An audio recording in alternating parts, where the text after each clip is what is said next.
आपके साथ क्रांति प्रिया बात कर लेंगे। आज हम क्रांति संत के बारे में। जी हाँ, प्रासंगिकता नेताजी सुभाष चंद्र बोस, ये आज का हमारा विषय है। और एक खूबसूरत और क्रांतिवीर के निशब्दों से कार्यक्रम को बढ़ाते हैं कि हर भारतीय को अब ये भूल जाना चाहिए कि वो राजपूत है, सिख है या जाट है। उसे सिर्फ ये याद रखना चाहिए कि वो एक भारतीय है। पूरे देश में जनवरी माह में पराक्रम दिवस मनाया जा रहा है। साल 2021 में प्रधानमंत्री नरेंद्र मोदी ने पराक्रम दिवस को मनाने की घोषणा की थी और इस दिन का नाता महान स्वतंत्रता संग्राम सेनानी नेताजी सुभाष चंद्र बोस से है। उनकी ही याद में इस दिवस को हर साल मनाया जाता है। एक खास दिन के रूप में इस दिवस को मनाया जाता है। एक स्वतंत्रता सेनानी के बारे में सोचें जो एक वीर सैनिक, एक वीर योद्धा, एक महान सेनापति और एक कुशल राजनीतिज्ञ भी थे। तो सबसे पहले अगर किसी का नाम सामने आएगा तो नेताजी सुभाष चंद्र बोस का और उन्हीं का चेहरा सामने आ जाता है। तो चलिए हम इसी व्यक्तित्व पर चर्चा करने वाले हैं। खूबसूरत सी तस्वीरें हम आपको इस वक्त दिखा रहे हैं। वर्तमान में उनके विचारों की क्रांति किस तरह से फैल रही है, क्या ज़रूरत है, इसकी प्रासंगिकता पर हम बात करने वाले हैं। बोस ने आज़ादी की लड़ाई में ओजस्वी जो नारा दिया था, हम सब उसे याद करते हुए बड़े हुए। शायद अगर ये कहूँ तो गलत ना होगा कि तुम मुझे खून दो मैं तुम्हें आज़ादी दूंगा। ये नारा नया नहीं है और इससे सभी चिर परिचित हैं। इस नारे ने हर भारतीय के खून में उबाल ला दिया और आज़ादी की जंग को तेज भी कर दिया। सुभाष चंद्र बोस, जिनका संपूर्ण जीवन हर युवा और भारतीय के लिए एक आदर्श है, उन्होंने आज़ादी की जंग में शामिल होने के लिए भारतीय प्रशासनिक सेवा का परित्याग भी कर दिया था और इंग्लैंड से भारत वापस लौट आए थे। स्वतंत्रता आंदोलन की लड़ाई में उन्होंने आज़ाद हिंद सरकार और आज़ाद हिंद फौज का गठन किया और खुद का आज़ाद हिंद बैंक स्थापित भी किया, जिसे 10 देशों का समर्थन तक मिला। आज़ादी की जंग में उनके योगदान और उनके पराक्रम को याद करने के लिए सुभाष चंद्र बोस की जयंती को पराक्रम दिवस के तौर पर मनाया जाता है।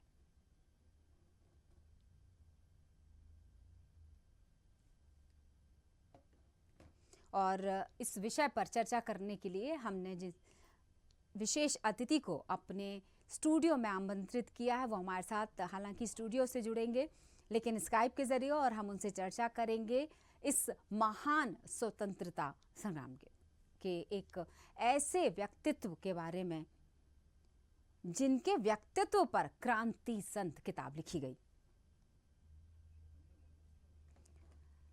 थोड़ी सी और अगर चर्चा करें बोस के बारे में तो 23 जनवरी यानी आज ही की तारीख में 1897 को भारत में ब्रिटिश शासन के खिलाफ क्रांति का बिगुल फूंकने वाले सुभाष चंद्र बोस का जो जन्म हुआ था वो उड़ीसा, जिसे अब उड़ीसा कहा जाता है, कि कटक में एक संपन्न बांग्ला परिवार में हुआ और वहाँ जन्मे जो ये स्वतंत्रता सेनानी जिन्हें कहा जाता है वीर सपूत, खून के बदले आज़ादी देने का वादा करने वाले नेताजी सुभाष चंद्र बोस का नाम भारतीय स्वतंत्रता संग्राम सेनानियों में मौजूद है।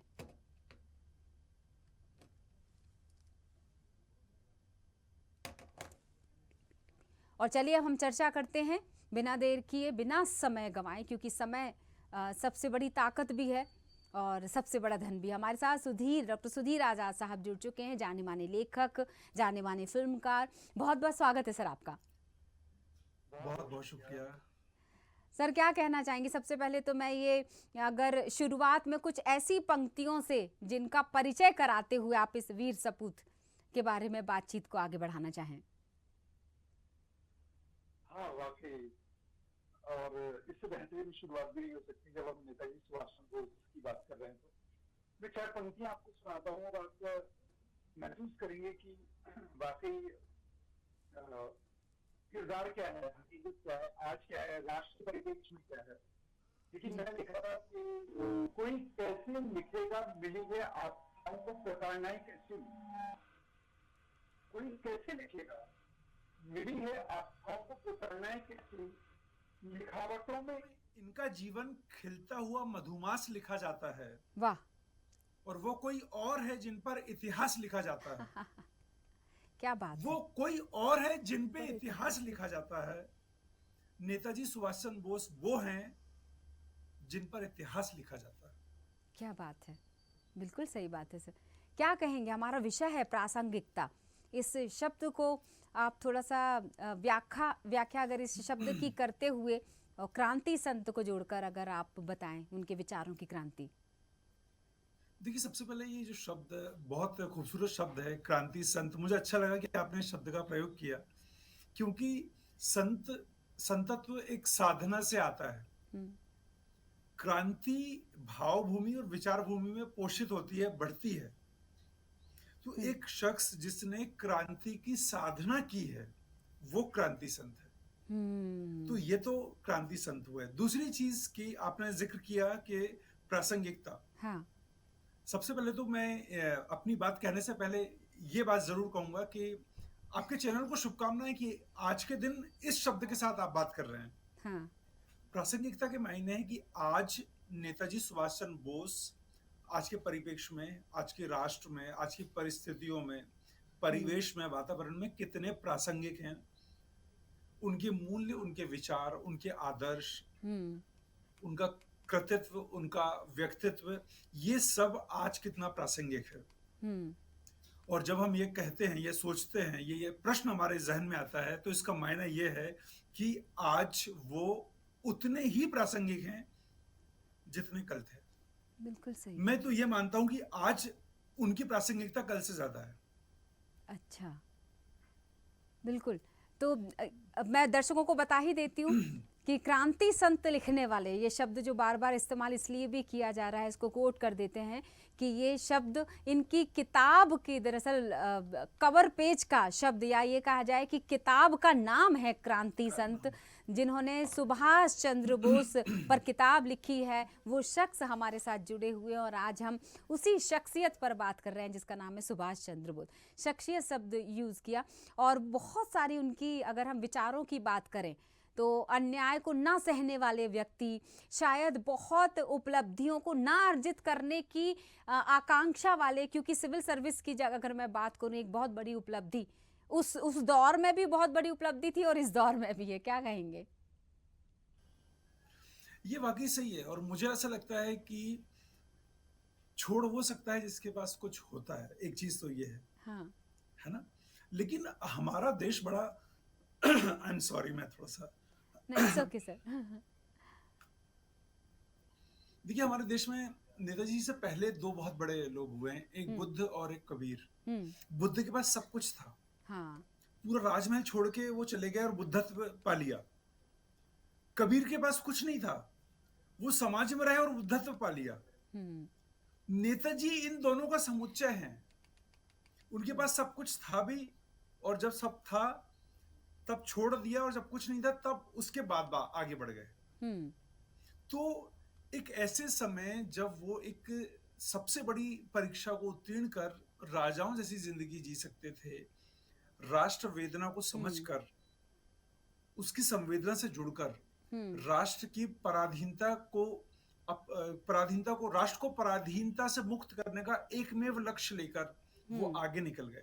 दरअसल हम अपने जीवन में क्या कौन से त्याग करते हैं और किन परिस्थितियों में करते हैं, वो ये निश्चित करता है कि आप किस कद और किस कुवत के शख्स हैं। इसको मैं ऐसे भी मानता हूं कि देखिए, अगर किसी का पेट बहुत भरा है और अगर वो किसी को एक रोटी दान कर रहा है तो ये बहुत बड़ा दान नहीं है। लेकिन अगर आपके पास एक रोटी है और अगर उसकी आधी रोटी आप किसी को खिला रहे हैं, ये दान है। पूरा जीवन नेताजी ने इन्हीं मूल्यों, इन्हीं आदर्शों के साथ जिया है, इसलिए उनका जो त्याग है वो अपरिमित है, हिमालय जैसा ऊंचा और समंदर से ज्यादा गहरा। सही बात है। वो कहते भी थे कि जो फूलों को देखकर मचलते हैं उन्हें कांटे भी जल्दी लगते हैं। मतलब हर चीज का भान था। अगर इन पंक्तियों के साथ में थोड़ा सा बचपन की तरफ अगर चलना चाहूँ, क्या ये विचार तब भी पनपते थे जब वो बाल्यावस्था में थे? किस उम्र में? उस उम्र में जब लोगों को कुछ पता नहीं होता, उस उम्र में आदमी इतना गहरा लड़कपन की उम्र में आप सोचिए, एक 7वीं में पढ़ने वाला बच्चा अगर खुदीराम बोस की पहली बरसी में उपवास रख सकता है, सही, या रखता है, और उसके बाद उसको सामने रख के उससे सीख लेके उससे प्रेरित होके 7वीं के सारे बच्चे और एक दिन पूरा विद्यालय और उसके अगले दिन कटक पूरा उपवास रख सकता है, तो आप सोचिए कि एक व्यक्ति की सोच पूरे आसपास का दृष्टिकोण बदल देती है। सही बात है। तो बचपन से ही ऐसी बहुत सारी चीजें हैं नेताजी सुभाष चंद्र बोस की, मतलब आप यकीन मानिए बहुत जरा सा वक्त है और हम कितना कहें, पर ये ऐसी चीजें हैं जो नेताजी सुभाष चंद्र बोस को नेताजी सुभाष चंद्र बोस बनाती हैं। बिल्कुल एक सही। आदमी जो किसी भी परिस्थिति में कुछ भी त्याग करके अपने जीवन के एकमेव लक्ष्य के लिए आगे बढ़ रहा है, और वो लक्ष्य क्या है कि भारत को पराधीनता से मुक्त कराना है। सही। तो नेताजी सुभाष चंद्र बोस ऐसे ही नहीं बन जाते। और आपने बिल्कुल सही कहा कि पूत के पांव पहलने में दिखते हैं, ये सही है। अब आपकी पंक्तियों से बातचीत को आगे बढ़ाती हूँ, क्योंकि अभी परिवार का जिक्र भी होने वाला है। सबसे ज़्यादा माँ की भूमिका महत्वपूर्ण होती है, और आपने माँ को लेकर जो बहुत सुंदर सी पंक्तियाँ लिखी थी कि धूप में बच्चे के सिर पर ऐसे आंचल रख दिया है, माँ ने जैसे सूरज के मुंह पे बादल रख दिया है।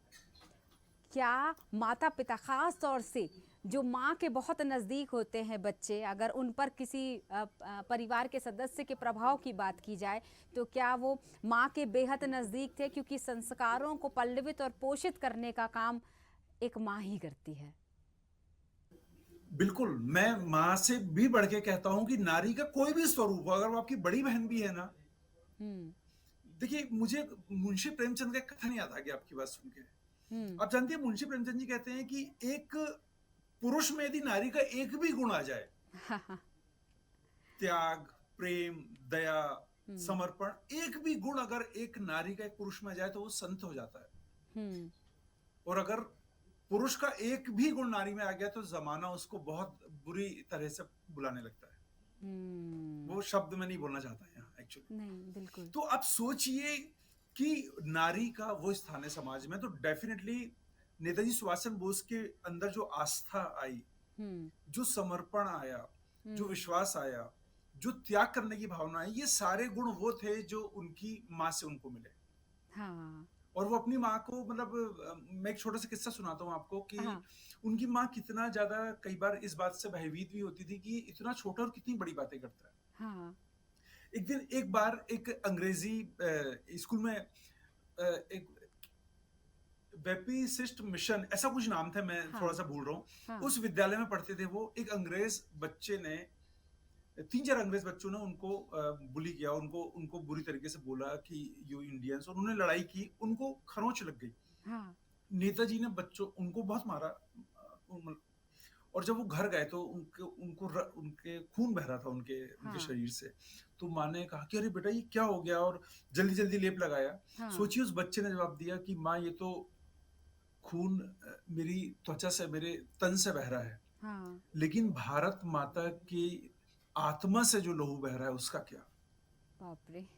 ऐसी बातें एक 8वीं का बच्चा अपनी माँ से कर रहा है, और उसकी माँ कहती है कि बेटा मुझे विश्वास है कि तुम एक दिन भारत माता को इस पीड़ा से मुक्त करोगे। आप सोचिए, एक माँ अपने बच्चे से कह रही है, तब की जब वो जानती है कि उस राह में जाने की का अंतिम तो नहीं सकता। बिल्कुल सही बात है। मैं बहुत ईमानदारी, मैं ऐसा नहीं कि नारी और पुरुष, लेकिन जो सच है वो ये है कि इस ब्रह्मांड में शक्ति का जो पर्याय है, समर्पण का जो पर्याय है, गहराई का जो पर्याय है, पृथ्वी पूरी संपूर्ण, ये सब ये नारीत्व ही है दरअसल। बिल्कुल। अगर मैं उनके प्रेरणा स्रोत की बात करूं, वो कहते हैं नेताजी, उनका मानना था कि भगवत गीता उनके लिए प्रेरणा का एक बड़ा स्रोत थी। वो जब भी उदास या अकेले होते थे तो भगवत गीता का पाठ ज़रूर करते थे, ऐसा वो कहते थे। इसको लेके आप क्या कहेंगे? क्योंकि आज के दौर में अगर बच्चों से हम इसको जोड़ लेते हैं, युवाओं से हम इसको जोड़ लेते हैं, कि क्या उनको लगता है कि आज जब वो अकेले होते हैं, उदास होते हैं, डगमगाते हैं, जब किसी भी क्षेत्र में, ख़ास तौर से आज का जो युवा जो जल्दी तनावग्रस्त हो जाता है, जल्दी अपना धैर्य खो देता है, उस उम्र में वो गीता का पाठ कर लेते थे जब वो इस तरह की स्थितियों परिस्थितियों में फंसते थे? दो चीजें हैं। मुझे लगता है कि गीता, मतलब कौन ऐसा व्यक्ति है अगर वो जीवित है और वो गीता पढ़ रहा, तो उससे प्रेरित नहीं होगा, उससे संकल्पित नहीं होगा, उसमें दृढ़ता नहीं आएगी, उसमें आत्मविश्वास नहीं आएगा, पॉजिटिविटी नहीं आएगी। ये एक पहलू है, डेफिनेटली, इसमें कोई संदेह नहीं है। अच्छी किताबें इंसान बनाती हैं, राइट।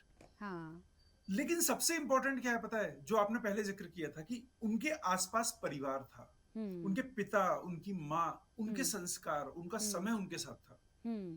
आज का युवा, आज का समाज, आज का परिवार, मैं बहुत ईमानदारी से एक बात कहता हूँ कि आज का युवा बहुत ज्यादा स्मार्ट है, बहुत संभावनाओं से भरा हुआ है, बहुत ज्यादा सामर्थ्य से भरा हुआ है।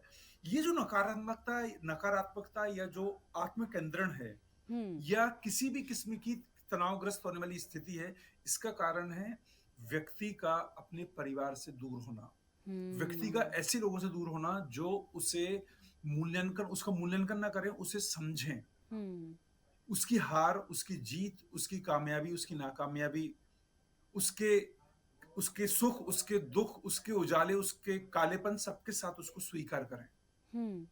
ऐसे लोग अगर आपके आसपास होंगे तो आपके जीवन में कभी नकारात्मकता, उदासी या तनाव जैसी कोई चीजें नहीं आएंगी। नेताजी इसलिए हैं क्योंकि परिवार के मूल्य, संस्कार, संस्कृति, ये सारी चीजें उनमें कूट-कूट के भरी थी। यही रीढ़ की हड्डी है दरअसल।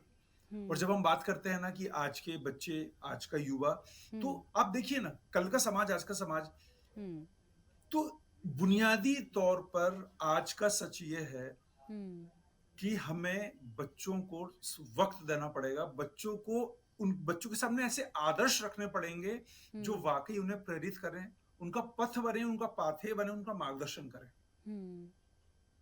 पर ये भी एक विडंबना है कि कितने बच्चे होंगे या कितने युवा होंगे जो किताबों से जुड़े होंगे।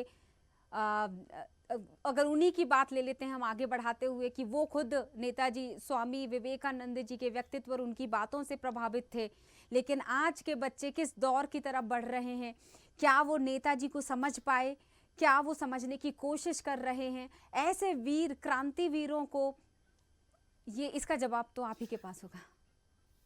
देखिए, मुझे लगता है कि इसके लिए मैं बच्चों को या विद्यार्थियों को या युवाओं को दोष नहीं दूंगा। ये बताइए कि अगर आज सपोज बच्चे किताब से दूर जा रहे हैं, हमने बच्चों को किताब के पास लाने के लिए क्या किया आज के? दूसरी चीज कि इतनी सारी चीजें आ गई, कितने सारे माध्यम आ गए हैं, इन माध्यमों के साथ हमने बच्चों को एक चाकू पकड़ा दिया है, पता है? और चाकू का प्रयोग आप गला काटने के लिए भी कर सकते हैं और फल काटने के लिए भी कर सकते हैं। तो आपने बच्चों को जो सुविधा दी है, उस सुविधा का सही प्रयोग करना सिखाना भी आपकी ही जिम्मेदारी है। आपकी, मतलब मैं अगर बड़ा हूं तो परिवार का, मैं बड़ा भाई हूं, मैं पिता हूं, मैं दोस्त हूं, मैं जो भी हूं। तो आज के बच्चों में मैं इसमें बच्चों की गलती मानने से ज्यादा मैं मानता हूं कि जिन्होंने उन्हें वो सुविधा दी है, उनकी जिम्मेदारी है कि उन्हें ये भी बताएं, ये भी सिखाएं कि इसका सदुपयोग या सही प्रयोग क्या है। अच्छा, छोटी छोटी चीजों, बच्चे तो गलत नहीं है और बिल्कुल सही। अच्छा सर, छोटी छोटी चीजों से लगाव शायद आपके लक्ष्य को दर्शाता है या लक्ष्य की प्राप्ति को लेकर जो आपको सुदृढ़ बनाता है। जैसे अगर नेताजी की बात करें तो जो उन्होंने आज़ाद हिंद फौज की स्थापना के बाद से ही वर्दी पहनना शुरू कर दिया था और उन्हें उससे बेहद प्यार था। इसका किस्सा भी मैं आपसे सुनूंगी। और ये भी कहा जाता है कि वो युवाओं में जोश भरने के लिए ऐसा करते थे। देखिए, दरअसल क्या है कि आपको पता है हमारी प्राचीन शिक्षा पद्धति क्या थी? हमारे आचार्य अपने आचरण से सिखाते थे। वो बड़ी बड़ी किताबें नहीं पढ़ाते थे, वो प्रैक्टिकल नहीं कराते थे।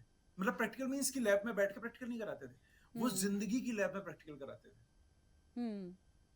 कि जाओ वहां पे एक खेत है जहां जो बारिश में खराब हो गया, उसकी मेड़ टूट गई है, मेड़ बना के आओ। ये प्रैक्टिकल था पहले। जाओ वहां एक गांव में हैजा फैल गया है, उनकी सेवा करो 1 महीने तक जाके। उनके विद्यार्थी नहीं पूछते थे कि भैया खाना क्या खाएंगे, सोएंगे कहाँ, राइट? और उनके साथ उनका आचार्य जाता था, उनके टीचर, उनके गुरु जाते थे। तो जब आपको एक गहरे अर्थ का, बड़े लक्ष्य का, बड़े उद्देश्य का काम करना है ना, तो आपको खुद आदर्श स्थापित करना पड़ेगा अपने आचरण के साथ। नेताजी सुभाष चंद्र बोस ने जो कहा वो जिया, वो जीते थे, अपने आचरण से वो सिखाते। वो बोल के नहीं सिखाते थे कि वर्दी पहन के आया करो या शारीरिक रूप से सक्षम रहो, अच्छा सोचो, अच्छा पढ़ो, सुबह जल्दी उठो, अच्छा चिंतन करो, अच्छी बातें करें। वो खुद करते थे। और जब आप ऐसे आदर्श सामने रखते हैं तो आपके जो अनुगामी होते हैं, आपके जो अनुसरण करने वाले होते हैं, वो उससे सीख लेते हैं। ये बिल्कुल ऐसा है कि आपके ऑफिस में एक व्यक्ति आपसे रोज कहता है भैया वक्त से आया करो, और वो खुद 15 मिनट लेट आता, तो आपके ऊपर उसका कितना प्रभाव पड़ेगा? है ना? सही बात है, बिल्कुल लेकिन जब सही 3 बात दिन है। वो आपसे पहले आके कहेगा आइए प्लीज आइए, मुझे यकीन है आप कल से जल्दी आएंगे, तो आप अगले बार से उससे 5 मिनट पहले आएंगे। यस, किसी ये चीज है, को पाने के लिए उसके साथ जुड़ना बेहद जरूरी है। उसको आ, जीना जरूरी है। जीना बहुत उसी जरूरी को है। जिए आप, सिर्फ जो आपका आपका आपका ख्वाब है, हाँ, आपका लक्ष्य है, बस। बिल्कुल। अब बात मैं किस्सों पर आने वाली हूँ। मैं चाहूंगी कि जितने किस्से जो अनसुने अनकही बातें होंगी, जो शायद क्रांति संत में भी आपने समेटी होंगी, उन किस्सों को, उन कहानियों को, उन छोटे छोटे हिस्सों को। मैंने सुना है कि अंग्रेजी सरकार ने उन्हें राय बहादुर का खिताब दिया था। अंग्रेजी सरकार उन्हें क्या नहीं दे रही थी, हाँ। क्या नहीं दे रही थी अंग्रेजी सरकार उनको। लेकिन अब जिसके जिसको नशा हो, मैं नशा ये शब्द अच्छा नहीं है, मैं सुरूर कहूंगा। हाँ। हालांकि नशा का कई शब्दों के मायने किसी आदमी के साथ जुड़ के बदल जाते हैं। हाँ। तो जो जिनका इतना बड़ा लक्ष्य हो, जो राष्ट्र की आजादी के लिए अपना व्यक्तिगत जीवन ही समर्पित कर दे, हाँ। तो ये सुख दुख और ये उपाधियां उसके लिए तो कुछ थी नहीं। सही। नेताजी ने आपने किस्से की बात की, मैं आपको छोटा सा किस्सा बताता हूँ। हाँ। एक बहुत बड़े अंग्रेज भारत आ रहे थे। हम्म। नेताजी सुभाष चंद्र बोस अपने पिता के साथ दिल्ली गए, हाँ। और सारे लोग लाइन से लगे और सब उनको प्रणाम करके सलामी दे रहे थे, नमस्ते कर रहे थे। हम्म। नेताजी ने उनको देखा और उनको नमस्ते नहीं किया। हम्म। अगले दिन सारे लोगों में ये बात थी कि एक 12-13 साल के बच्चे ने इतने बड़े अधिकारी को सैल्यूट तक नहीं किया। हम्म। वो उनके विरोध का पहला चिन्ह था, ओ। सार्वजनिक रूप से। हाँ। अब सोचिए 12-13 साल का बच्चा, और वो कहेगा कि ये लोग जो हमारे देश की गुलामी के जिम्मेदार हैं, गरीबी के जिम्मेदार हैं, पीड़ा के जिम्मेदार हैं, हमारी भारत माता को इन लोगों ने जकड़ के रखा है, मैं ऐसे लोगों को प्रणाम कैसे कर सकता हूँ, सलाम कैसे कर सकता हूँ। सोच, सही। आप बहुत छोटी छोटी चीजें आपके किरदार को बनाते जाती हैं, आपके चरित्र को बनाते जाती हैं। और उससे बड़ी बात ये कि एक लीडर के रूप में जब आप बाहर आते हैं, सामने आते हैं, तो आप जब एग्जाम्पल सेट खुद करते हैं ना, तो फिर कहने की जरूरत नहीं पड़ती कि किसको क्या करना है, लोग फिर वैसा जीने लगते हैं जैसा आप करते जाते हैं। सही बात है। मतलब पहले खुद वैसा बनना पड़ेगा दूसरों के सामने उदाहरण Absolutely. बनने के लिए। आपको जब आप क्रांति संत लिख रहे थे, कौन सी बात ऐसी थी जो बोलते ना कि जब मैं आपसे बातें सुन रही हूँ तो मैं बहुत उत्साहित हूँ। आप लिखते वक्त कौन से पन्ने, कौन से जिक्र को लिखते वक्त ज्यादा उत्साहित नजर आए थे? मैं दरअसल सच कहूँ, मैं सबसे पहले जो मुझे जिस चीज ने बहुत ज्यादा कह सकते हैं आप कि आंदोलित कर दिया, वो ये था कि भाई एक 10-12 साल का बच्चा, जो एक में पढ़ते थे, वो 10-12 साल उम्र थी, और वो जो मैंने खुदीराम बोस की शहादत का जिक्र किया कि बरसी थी पहली, हाँ। कि एक 7वीं का बच्चा अपना नाश्ते का टिफिन एक तरफ रख के और मैदान में खड़े होकर हाथ बांध के आसमान की तरफ देख रहा है और सोच रहा है कि मैं आज के मतलब कल जब पहली बरसी है खुदीराम बोस की, उस दिन क्या कर सकता हूं। तो मुझे लगता है नेताजी सुभाष चंद्र बोस ने उस समय ये सोचा होगा कि मैं जहां हूं, मैं जिस परिस्थिति में हूं, मेरा जो सामर्थ्य है, मेरे पास जो सुविधाएं हैं, मेरे पास जो समर्थन है, मेरे साथ मेरे आसपास जो संभावना है, उसके अनुसार मैं अपनी कौन सी जिम्मेदारी चुनता हूं। तो कितनी बेहतरीन चीज है ये सीखने की, आप किसी भी परिस्थिति में रहें, कितनी अच्छी, कितनी विषम, कितनी सम, आप जहां हैं, जैसे हैं, वहां अपनी जिम्मेदारी का चयन कीजिए और उसको पूरा कीजिए। क्या बात है। बहुत एक बहुत अच्छा सेंटेंस है उनका, जो हाँ। मुझे मतलब मेरे लिए ब्रह्म वाक्य है वो। हाँ। वो ये कि जब आप ये सोचें हाँ। कि आप बहुत कठिन परिस्थिति में हैं, हाँ। जब आप ये सोचें कि आपके आसपास बहुत मुश्किलें हैं, हाँ। जब आप ये सोचें कि आपके साथ कोई नहीं है, जब आप ये सोचें कि आप कुछ नहीं कर सकते, तो सिर्फ आप तब ये सोचिए कि आपसे भी कठिन परिस्थिति में कई लोग हैं जो बहुत बेहतरीन काम कर रहे हैं। हाँ। और जब आप ये सोच लेंगे तो आप खड़े होंगे और चलने लगेंगे। एक बात और नेताजी ने बहुत अच्छी कही। हाँ। हाँ मोहतरमा, आप कुछ कह रही हैं। बिल्कुल, मुझे भी उनका वो कोट याद आ गया कि अगर आपको अस्थायी रूप से झुकना भी पड़े, यानी ऐसी नौबत अगर आ भी जाए या ऐसा कोई क्षण आ भी जाए, तो वीर की तरह झुको। ये वीर की और तरह वीर झुक कभी हाँ, सर नहीं झुकाता, ऐसे झुकता है। है ना? एक बहुत अच्छी, हाँ बिल्कुल। मैं एक बात और अभी मेरे जहन में थी, हाँ, जी। वो ये कि नेताजी सुभाष चंद्र बोस का जो एक सबसे एक आकर्षक पहलू है ना अपने जीवन का, हाँ। वो ये है कि वो वो एक समाज के सर्वांगीण विकास के पक्षधर थे। हुँ, आज के समय का युवा, आज हुँ, के समय का के हमारे नायक, आज के समाज के हमारे लोगों को उनसे एक जो सबसे बड़ी सीख है वो ये लेनी चाहिए, हुँ, इंक्लूडिंग हम सब, कि हुँ, अगर कोई आपसे वैचारिक रूप से हुँ, आपके अपोजिट है, हुँ, आपका विरोधी है, अगर उसकी हुँ, विचारधारा आपकी विचारधारा से अलग है, तो भी आप उसकी विचारधारा का सम्मान कीजिए। हुँ, और ध्येय के लिए, अगर आपका ध्येय एक है, नेताजी बहुत अच्छी बात कहते थे कि ध्येय का रिश्ता सबसे मजबूत रिश्ता होता है। हुँ, लहू का रिश्ता कमजोर हो सकता है, लेकिन ध्येय का रिश्ता कमजोर कभी नहीं हो सकता। सही तो बात है। नेताजी का अपने विरोधी विचारधारा के सारे लोगों से ध्येय का रिश्ता था। हुँ, मुझे बहुत अच्छा एक कथन याद आ गया उनका, जब हाँ, उनसे किसी ने पूछा कि नेताजी, आप भारत को, आपके छोड़ने की वजह महात्मा गांधी हैं, हाँ, आपने अपनी रेजिमेंट का नाम गांधी रेजिमेंट रख दिया। हाँ, तो उन्होंने कहा कि नेताजी और मेरा मेरा और महात्मा गांधी जी का ध्येय एक सा है। हाँ, गांधी जी को सबसे पहले राष्ट्रपिता उन्होंने ही कहा सुभाष था। चंद्र बोस ने कहा था। सोचिए, हाँ, जो जिनकी वजह से उनको बाहर आना पड़ा, जिनकी वजह से उनका पथ कठिन हुआ, उन्होंने कहा कि उनसे मेरा ध्येय का रिश्ता है। हमारी हाँ, विचारधाराएं अलग हो सकती है, लेकिन हमारा ध्येय एक है। क्या बात और है। एक बात देखिए, बड़ा आदमी कैसे क्यों बड़ा होता है? हाँ, उन्होंने कहा कि मैं अगर आवाज दूंगा तो हो सकता है 50,000 भारतीय मेरे पीछे खड़े हो जाएं, हाँ, लेकिन अगर गांधी जी आवाज देंगे तो पूरा राष्ट्र उनके पीछे खड़ा हो जाएगा। क्या बात है कि क्या कि क्या हम जब कहते व्यक्तित्व हैं ना थे। बड़ा क्यों, बड़े लोग इसलिए बड़े होते हैं क्योंकि उनका सोचना बड़ा होता है, उनका हृदय बड़ा होता है, उनके हाँ, उनका भाव विचार बड़ा होता है। हम जिन सतही और छोटी छोटी चीजों में उलझ के, छोटी हाँ, छोटी समस्याओं में उलझ के अपने लक्ष्य को इधर उधर कर हुँ, लेते हैं ना, डिगाता ही नहीं है उनको। उनके सामने बड़ी चट्टान आती है तो उनको लगता है कि अरे वाह यार, इस चट्टान में खड़ा हूं तो मेरा कद बढ़ जाएगा। बिल्कुल सही है। कितनी कितनी अजीब बात है ना सुधीर सर, आप सहमत होंगे मेरी इस बात से। ये अंतिम सवाल के तौर पर भी मैं रख लूंगी आपसे, और आपसे टिप्पणी भी ले लूंगी इस पर, कि नेताजी सुभाष चंद्र बोस, ये इनको पूरा उनका संबोधन होता है। और आज के परिदृश्य में अगर देखा जाए, वर्तमान में अगर नेताजी किसी को कह दो तो वो कटाक्ष के रूप में ले लिया जाता है। एक वो नेताजी जिन्हें सम्मान पूर्वक उस शब्द का इस्तेमाल किया जाता था कि नेताजी सुभाष चंद्र बोस आ रहे हैं, और आज जब वर्तमान में बोलते हैं कि नेताजी बना जा रहा है। कितनी अजीब बात है सर, देखिए अर्थ कैसे बदल इसका जाते हैं एक शब्द के।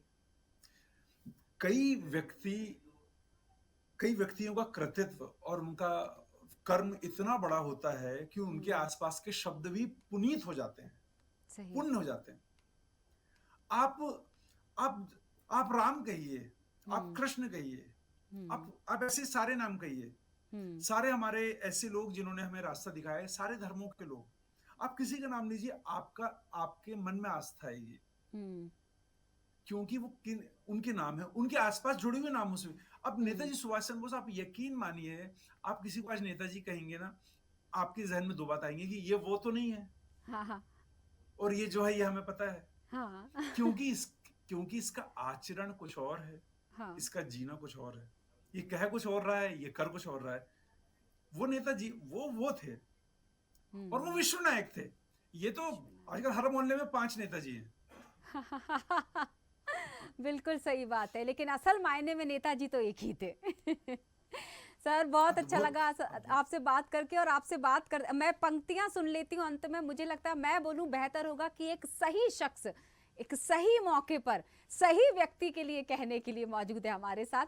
तो नेताजी के लिए या ऐसे तमाम लोगों के लिए जो सही लक्ष्य के साथ आज इस जद्दोजहद में भी आगे बढ़ रहे हैं। मैं नेताजी सुभाष चंद्र बोस के लिए वो कविता पढ़ना चाहूंगा जो मैंने शहीद आजम सरदार भगत सिंह के लिए लिखी थी, अच्छा। क्योंकि ये दोनों वही मेरे लिए दोनों भगवान जैसे हैं। बोस कहो मैंने या देखिए, मैं आजाद। एक कविता सुना रहा हूं, आप सुनिएगा जी। कि क्या तुम जिंदा हो, हम्म, क्या तुम जिंदा हो, क्या तुम में रक्त बहता है, हम्म, और रक्त बहता है तो क्या उसमें रफ्तार है, हम्म, क्या उबाल मारता है रक्त तुम्हारा, चलो अगर तुम जानना चाहते हो कि तुम कितने जिंदा हो तो मैं तुम्हें एक पैमाना देता हूं, मैं एक नाम लेता हूं। इस नाम को सुनने के बाद अगर तुम्हारा मस्तक गर्व से उठ जाए, हृदय झुक जाए और आंखों की परिधि बढ़ जाए तो तुम सोचना जिंदा हो। सुनो, मैं नाम ले रहा हूं, नेताजी सुभाष चंद्र बोस। क्या बात है। तो इस नाम को सुनने के बाद अगर आप में आस्था आ जाती है तो आप जिंदा हैं। इस नाम को सुनने के बाद अगर आपको लगता है कि जीवन में कुछ सकारात्मक और राष्ट्र के लिए करना है तो आप जिंदा हैं। नहीं तो फिर एक नंबर है आप। 1 अरब 40 करोड़ लोग हैं, में से एक हिस्सा एक आप हैं। बिल्कुल। और वो पंक्ति इसके आगे जोड़ देते हैं जो कही गई है कि अगर जिंदा हो तो जिंदा नजर आना भी जरूरी है। उन्हीं की पंक्तियों से समापन कि अन्याय सहने वाला भी अपराधी है और गलत को बर्दाश्त करने वाला उससे बड़ा अपराधी है। ये भी सुभाष अरे चंद्र बोस। बहुत अच्छी, 1-2 मिसरे मुझे याद आ गए आपकी बात से कि स्वागत है। हवा, आग, पानी या मिट्टी नहीं है। हाँ, क्यों गलत देखकर बोलता भी नहीं है। सही बात है, क्या बात है। हवा, आग, पानी या मिट्टी नहीं है, क्यों गलत देखकर कुछ बोलता नहीं है। तो दरअसल अगर आप जिंदा हैं तो आप बोलेंगे। बिल्कुल सही बात है सर, बहुत अच्छा लगा, आपने हमको समय दिया, बहुत बहुत शुक्रिया। डॉक्टर सुधीर आजाद हमारे साथ जुड़े हुए थे, उनको बेहद शुक्रिया और शुभकामनाएं। ऐसी कई व्यक्तित्व पर किताबें लिखते चले जाएं, हम पढ़ते चले जाएं, समझते चले जाएं, सुनते चले जाएं उनको। यूं ही नेताजी सुभाष चंद्र बोस के व्यक्तित्व पर, प्रासंगिकता पर हम चर्चा कर रहे थे। उनके अदम्य साहस और आदर्शों को जीवन में उतारने की ज़रूरत है, ये लबो लुआब इस चर्चा का था। तो बहुत बहुत शुक्रिया।